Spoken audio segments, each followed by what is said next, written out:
富士フイルム X キャスト旗本です。5回にわたってお送りしてきた XE5 特集も今回が最終回になります。今回のテーマは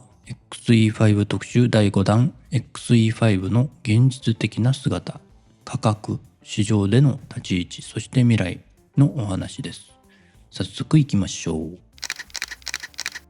この特集では第1弾で XE5 への期待と背景、第2弾ではその心臓部となる最新センサーとプロセッサーの噂、第3弾では待望のアイビス、ボディ内手ブレ補正の搭載の可能性、そして前回第4弾ではクラシックというテーマで、デザイン性、操作性の魂についてお話ししてきました。ここまで来ると残る関心事で結局いくらで買えるのというねことが気になってきます。あとどんな人におすすめのカメラになるのというとても現実な部分も気になります。今回はその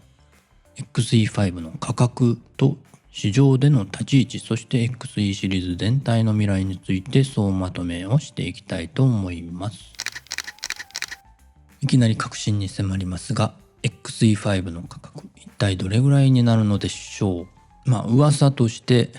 挙げられている価格帯はボディ単体で1499ドルから1699ドル、日本円にすると約22万円から25万円あたりになるのではないかと言われてます。高いですね。高いなぁと思った人がほぼ全員じゃないかなと思いますけれども、全モデル、前のモデルね XE4 は発売当初の価格がボディ単体で約10万円でした。私もそれぐらいだった気がします。はい。もし噂通りの価格になると一気に2倍以上ですね。だいぶ上がりますね。4000万画素というね、富士フイルムのフラッグシップ機と同じ最新の高画素センサーと動物、鳥、乗り物、賢く見つけてくれる AI を搭載した新しいね画像処理エンジン X プロセッサー5、そして最大6段から7段と言われるね、ボディ内手ブレ補正アイビス、この3つがね、搭載されるのであればやっぱりねかなり高額になるのかなという気もします。ではそのプレミアムコンパクトへと進化する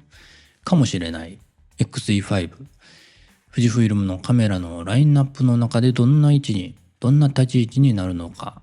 富士フイルムのカメラの中で、ライバルになりそうなカメラと比較しながら見ていきます。まずは、最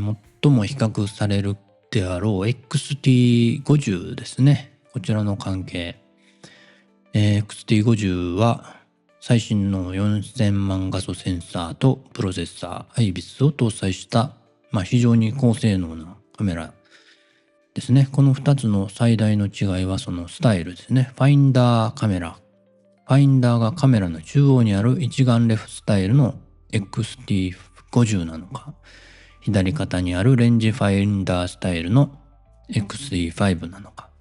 これは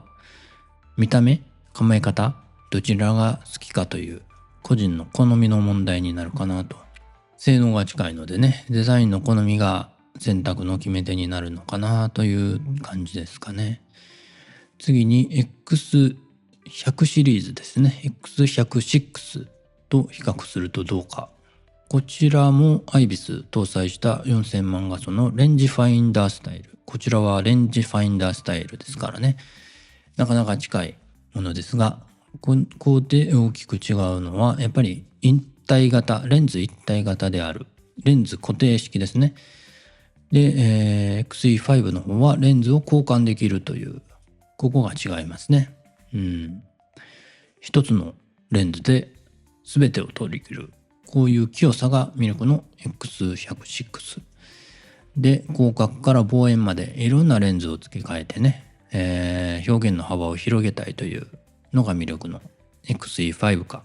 これも撮影スタイルによってどちらが自分に合うかというところで選ぶのかなと。そしてもう一つは XS20 ですね。こちらも近いのかなと思いますけれども、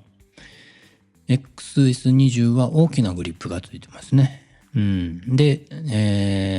一般的なデジタルカメラに近いモードダイヤルもありますのでね、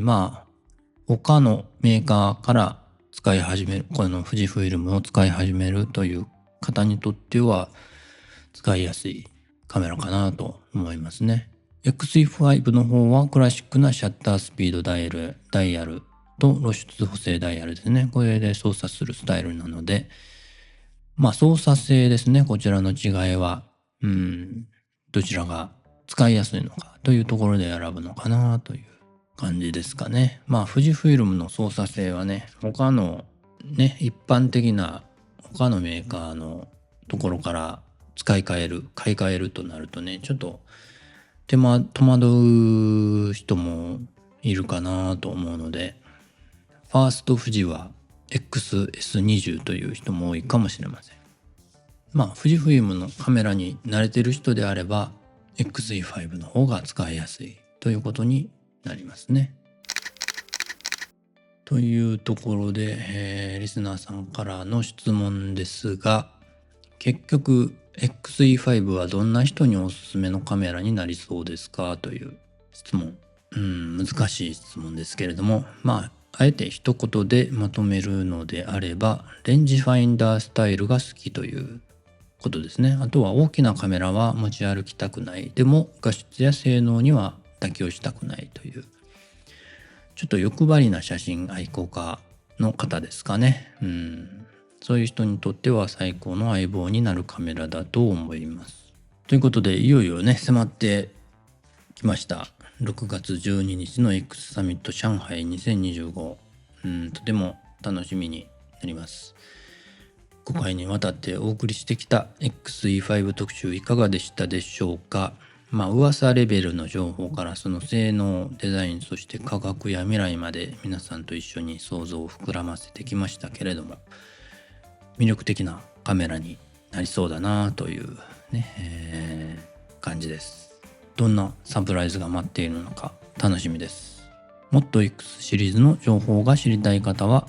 ぜひこのポッドキャストのフォロー、そして YouTube チャンネル富士 X キャストの登録もお願いします。